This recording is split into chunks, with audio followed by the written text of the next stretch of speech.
Hey, Grade 4 Rock School drummers, hope you're well. Quick talk through for you here for the technical exercises from Rock School Grade 4. As you know probably by now, I'm a huge fan of drum grades. I think they're great. They keep us honest. They get us playing things at the initial level or debut level, and then grade 1 and grade 2, always standing on the shoulders of the skills we've worked up in the previous grades. I love them. They're level by level.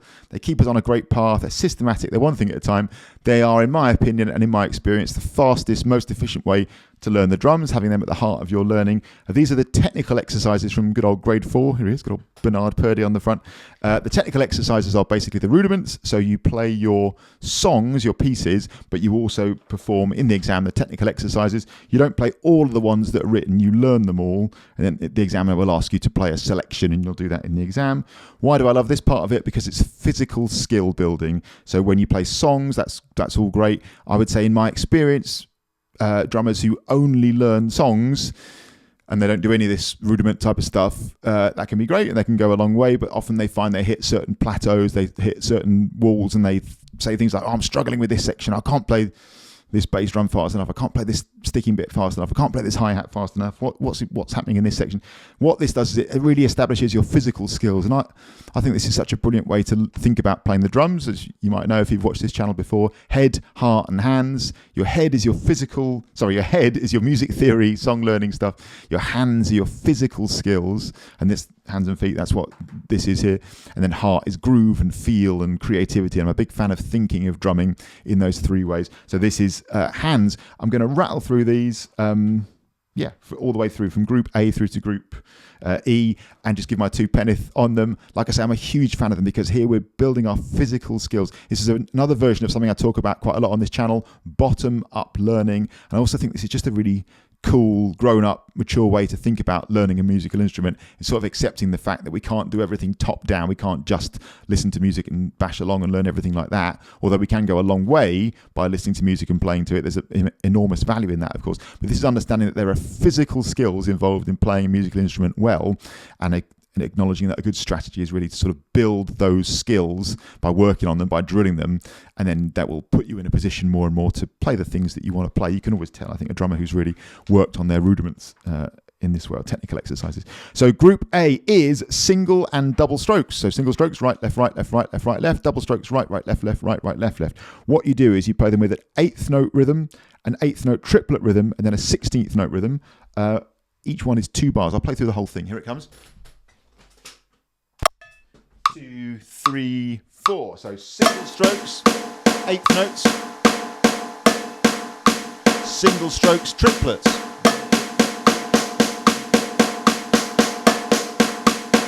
Single strokes, 16th.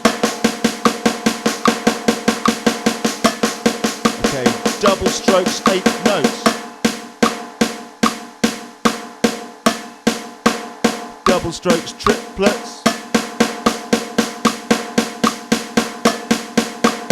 Double strokes, 16th.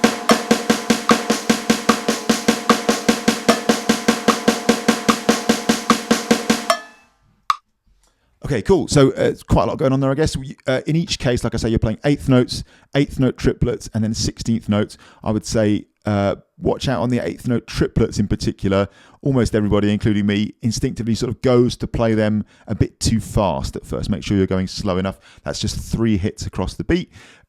Especially with double strokes, the trickiest bit for almost everybody, I would say, at grade 4 is the double strokes playing the 8th note triplet. And the reason for that is this is why it's in grade 4, I guess, as opposed to 1 or 2, for example, is you're acknowledging that a sticking, in this case, or it could be an orchestration or something like that, but sticking or an orchestration can be different from the rhythm with which you're playing it, or like the number of hits in it can be different. And this is something that I would say beginner drummers in particular, including me when I was starting off, find quite a tricky concept to grasp, that a sticking with which you're playing something and or an orchestration around the drum kit can be different from the rhythm that you're playing. So the rhythm is triplets, 1 triplet, 2 triplet, 3 triplet, 4 triplet, but the sticking in this case is right, right, left, left, right, right, left, left, right, right, left, left. So the sticking is 2 notes or 4 notes long, I guess, but the rhythm is 3 notes long. So you've got 1 triplet, 2 triplet, 3 triplet, 4 triplet, 1 triplet, 2 triplet, 3 triplet, 4 triplet. That's the trickiest one, I would say, in Group A here. And in each case, I would say put your metronome on, much slower in the first case than the 75 beats per minute it's asking you to play here. 75 beats per minute. And just groove each one. Just get to sit with it, do it on your practice pad. Just get comfortable with each one before you worry too much about stringing it all together. That's where all the value is here. Sitting with those, meditating on them, just in nurturing them, cultivating them. I'd say that's great. Okay, Group B is Paradiddles. I'll play it for you now. 2, 3, 4.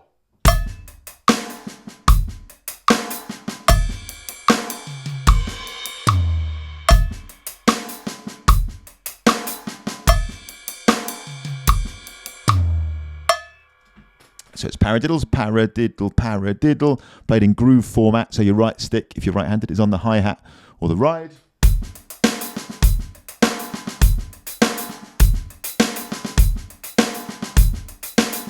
That kind of feel. And you're playing on the first bar with your right stick on the ride. As you can hear in the second bar, you move over to the ride cymbal.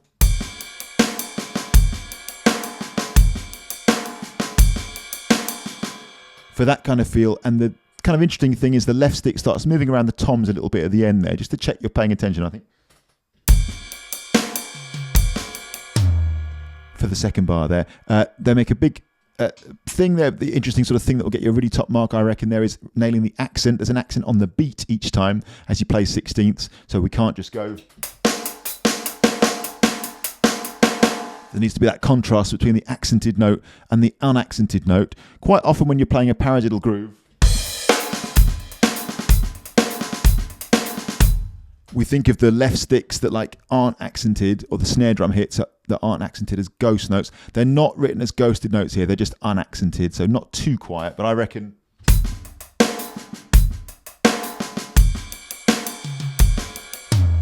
something like that would be the name of the game here. Okay, Group C, flams and roughs. This is quite interesting. You've got a flam tap in the first bar. Tell you what, I'll play the whole thing for you. 2, 3, 4.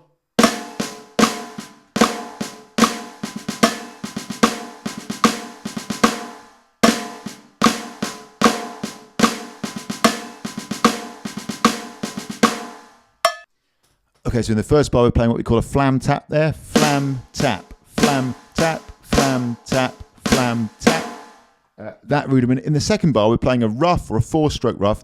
These are interesting, actually, because the Rockschool version of the 4-stroke rough is different from the Trinity version. The Trinity version just has single stroke sticking. Well, I've got to say that's the version I'm most familiar and fluent with. This version goes right, left, left, right, left, right, right, left. Now these are quiet little grace notes.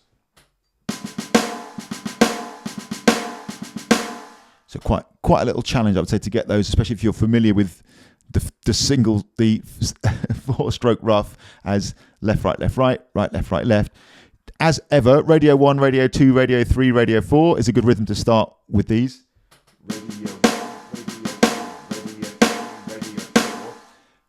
As ever, as you get a bit more fluent with them, you can get those grace notes a bit closer to the main note. They don't have to be and 1 and 2 and 3 and 4. In the end, I reckon you'd aim for something like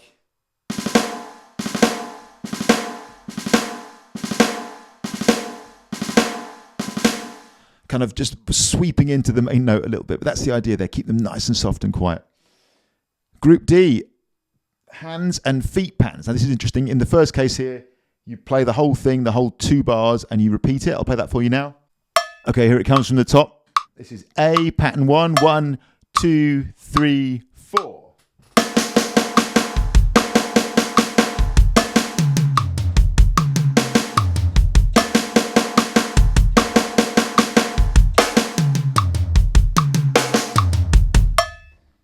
Okay, so like single strokes there with 2 kicks in there. Pattern 2. B, here we go, 2, 3, 4.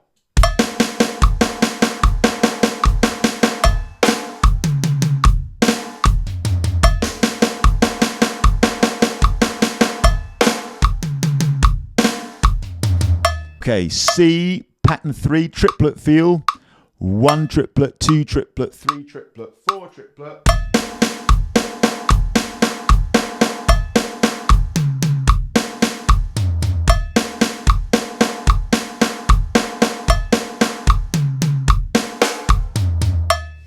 Finally, D, pattern 4, also triplet feel.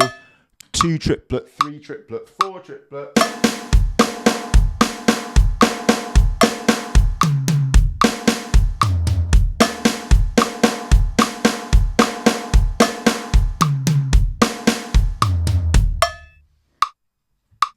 Okay, with all of those, what I'd really, really recommend, and I evidently haven't done this, is sit with each of those and really meditate on it. Please don't think of these as a performance, because they're not, are they? They're not necessarily musically brilliant to listen to in themselves, but they're just skill builders. So sit with these, get that click on, play each bar over and over and over, get to know them. Lovely little physical skills. And these are core little units of like linear drumming, aren't they, that you can use all over the place. I've made lots of videos about this. Like in the second one, for example, kick left, right, left.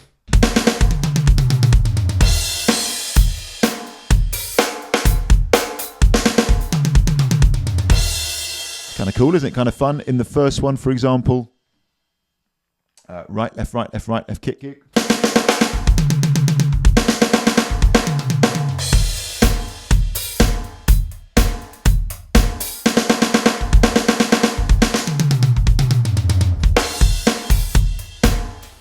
Really cool little moments, little units, and drill on those and build those up. That's what this is all about. Again, like I was saying at the start, building up the physical skills that will then allow you to sort of play with confidence, and when you're into your linear drum fills later down the line, be creative, all that kind of stuff. It's all built here, isn't it? And yeah, cool. There we go. Last of all, the fill here. So what happens here is you get a bit of music to play to. I won't do that with the music here. I'll just play with the click. But you play 3 bars of groove. And then in the 4th bar, you play one of the second bars that featured in the exercise above. So either fill A, fill B, fill C, or fill D. And they are the second bar of like pattern 1, pattern 2, pattern 3, pattern 4. If you've got the book in front of you, that'll make sense. What I'm going to do is just play each one as an example. The tempo here is slightly quicker, 80 beats per minute. Here we go. So here's the fill exercise. I want to group E now. I'm going to play the 3 bars of groove, and then I'm going to play fill A, which is at the top right-hand side of this page. Hopefully you're getting how this works. It's a little bit, takes a little bit of getting used to. Here comes the groove. Second bar. 3rd bar. Fill A. Here we go.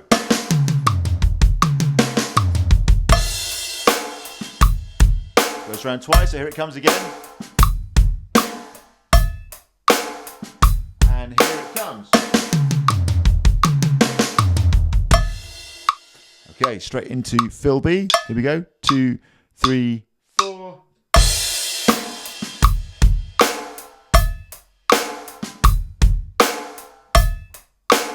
Fill B, here we go.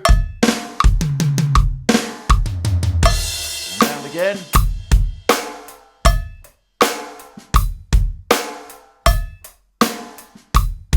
Again.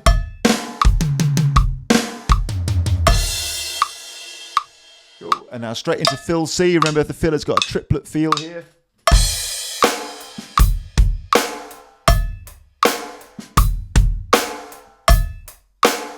Fill C.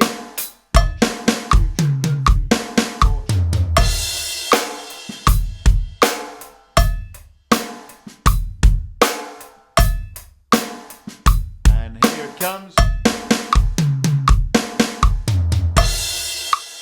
Okay, and lastly, fill D, which also has a triplet feel. Here we go. 1, 2, 3. And here we go.